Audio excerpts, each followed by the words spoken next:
Meeting with Kelly Finnamore, Good and it's great to have Kelly here. Kelly and I were actually not classmates, but schoolmates. Went to the same school, and I just wanted to talk to Kelly to kind of get an ex-student, because he's just recently graduated, his perspective on the whole job search hunt, how he made it into the industry. Kelly is now working at Saatchi in Toronto, and his journey has been quite unique.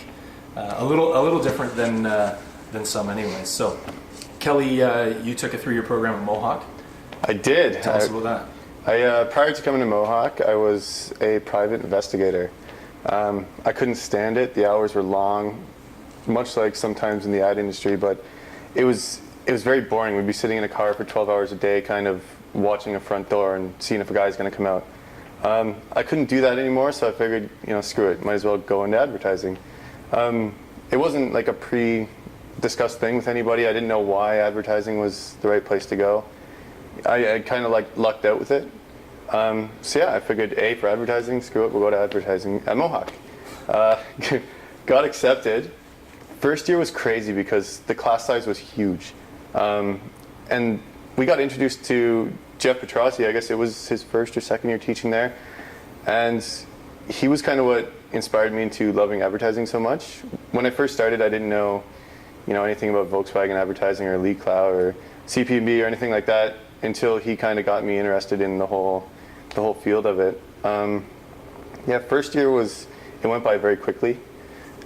Second year was when, I don't know if it was when we picked business or creative. Is that second year? Yeah. Yeah, so second year, I was going into second year as an art director.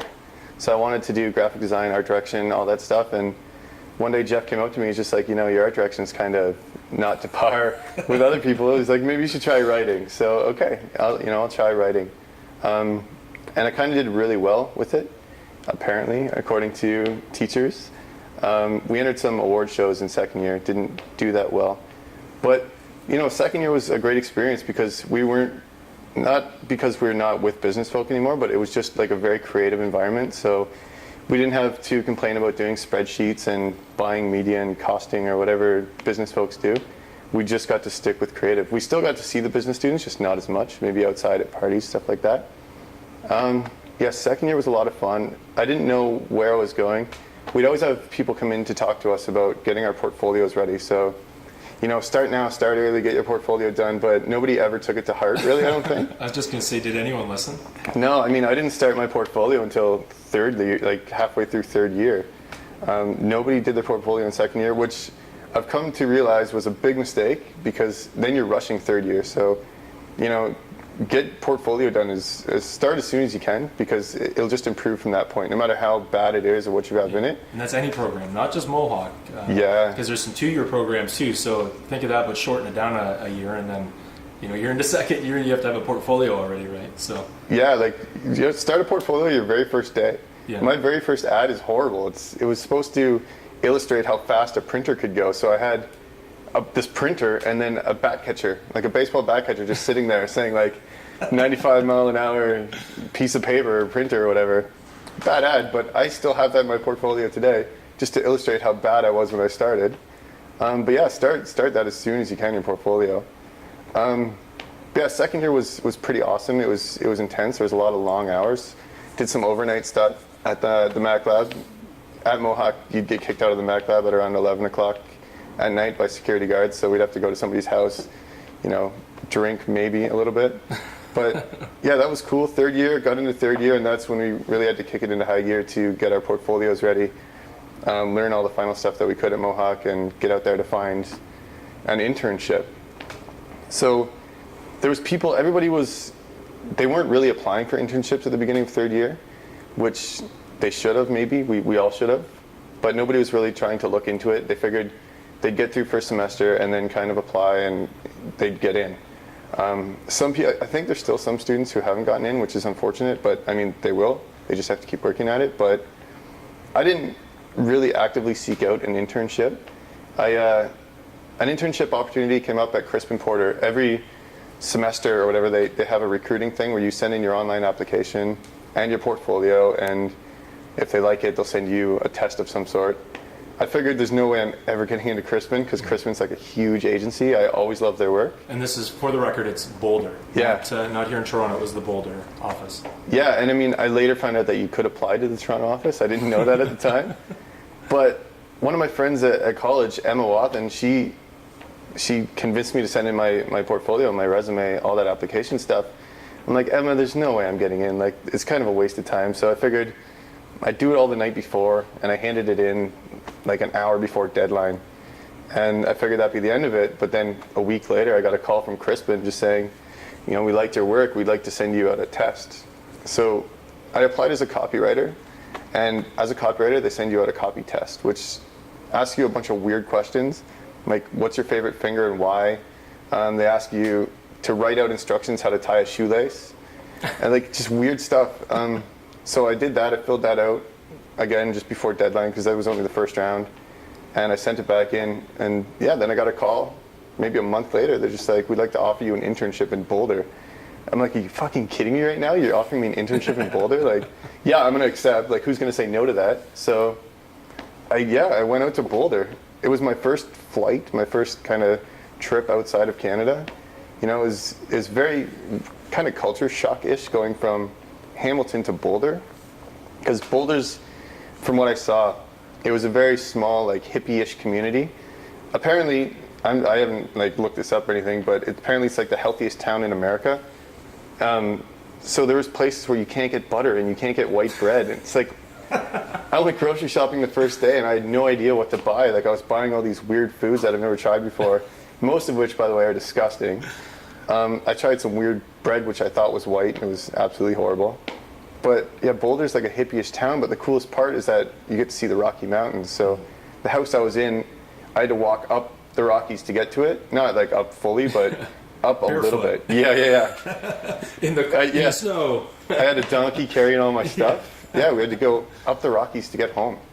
And when I went to Boulder, I was a smoker, which is not good.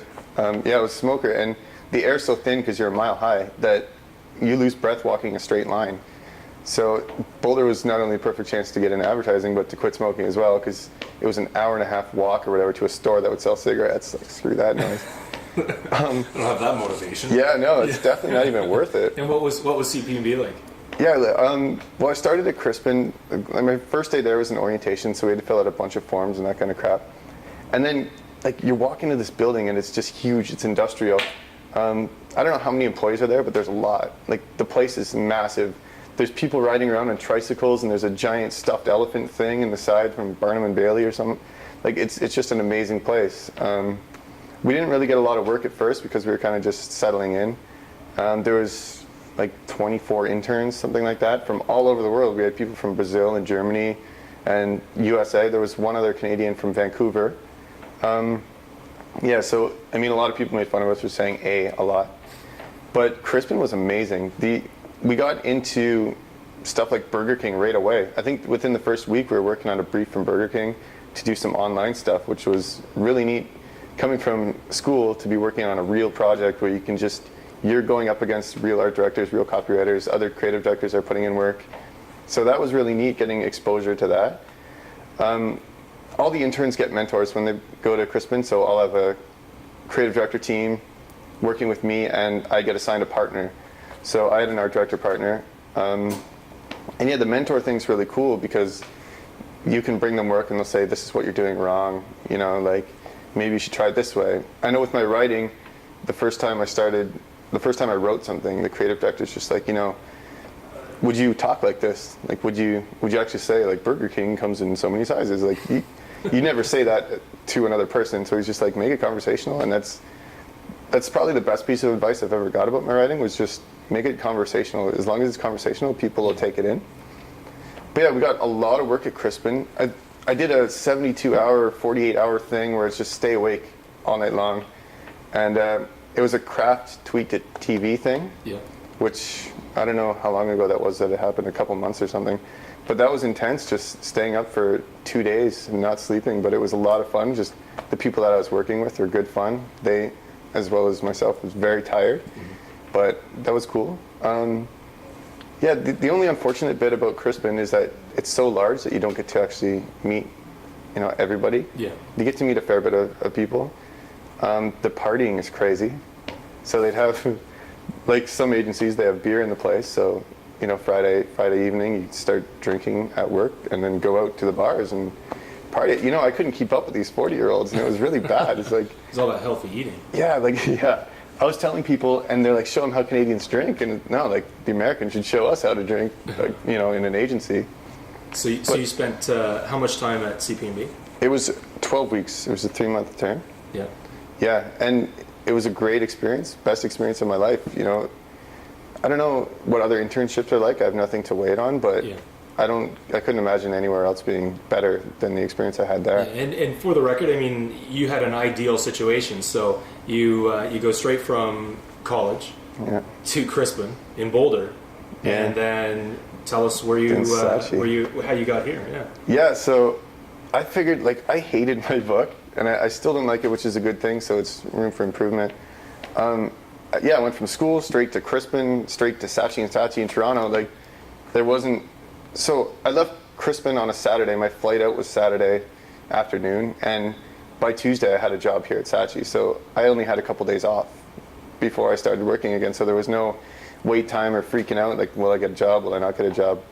Before I left for Boulder, I sent emails out to a bunch of different creative directors around Toronto saying, hey, I'm going to Boulder. I'd like to meet with you. By the way, getting into Crispin is awesome for talking to creative directors because they see a Crispin email that they'll reply. Yeah.